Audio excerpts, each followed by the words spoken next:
Histoire Le pauvre pêcheur et sa femme. Il y a de très nombreuses années, un pauvre pêcheur et sa femme vivaient avec leurs 3 fils dans un village au bord de la mer.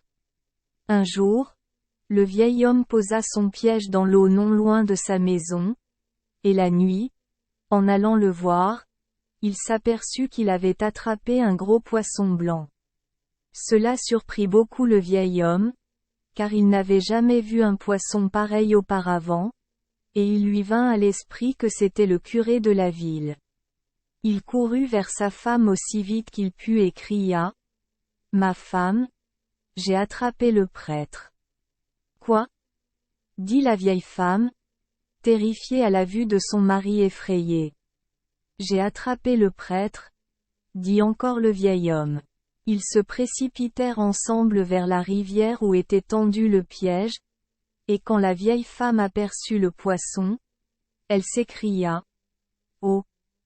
Ce n'est pas le prêtre mais le gouverneur. » « Non, c'est le curé, » insista le vieillard, et ils rentrèrent chez eux en tremblant de peur. Cette nuit-là, aucun d'eux n'a pu dormir en pensant à la chose terrible qui s'était produite et en se demandant ce qu'ils devaient faire. Le lendemain, c'était de grandes vacances en ville. À 4 heures du matin, des coups de canon retentirent et les cloches sonnèrent bruyamment. Le vieil homme et la vieille femme, entendant tout ce bruit et n'en connaissant pas la raison, pensèrent que leur crime avait été découvert, et que les gens les cherchaient pour les punir. Alors ils partirent aussi vite qu'ils purent se cacher dans le lait-bois. Ils allaient encore et encore, ne s'arrêtant que pour se reposer afin de pouvoir reprendre leur vol. Le lendemain matin, ils atteignirent les bois près de Pilar, où il y avait aussi une grande fête, et le sacristain sonnait les cloches pour appeler les gens à la messe. Dès que le vieil homme et la vieille femme entendirent les cloches, ils pensèrent que les gens là-bas étaient prévenus de leur fuite et qu'eux aussi essayaient de les rattraper. Alors ils se retournèrent et repartirent chez eux. En arrivant à leur maison, les 3 fils rentrèrent avec leur seul cheval et l'attaquèrent au tronc du Caramet. Bientôt les cloches recommencèrent à sonner, car il était midi.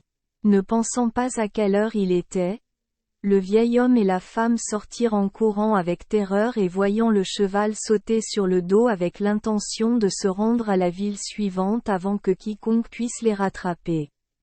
Quand ils furent montés, ils commencèrent à fouetter le cheval. Dans leur précipitation, ils avaient oublié de dénouer la corde qui entourait le tronc du Caramet. Alors que le cheval tirait sur la corde, des fruits tombèrent de l'arbre sur le vieil homme et la femme. Croyant qu'on leur avait tiré dessus, ils ont eu tellement peur qu'ils sont morts. Merci les enfants des Esperluette Croisillon 39. Avoir écouté des contes de fées au jour Esperluette Croisillon 39. 8. Espérons que les histoires apporteront aux enfants des moments heureux et significatifs. Si vous aimez notre chaîne, veuillez appuyer sur le bouton « S Esperluette Croisillon 39 » Abonner, pour ne manquer aucune histoire intéressante. Je vous souhaite une bonne nuit de sommeil et de beaux rêves. Rendez-vous dans la prochaine histoire.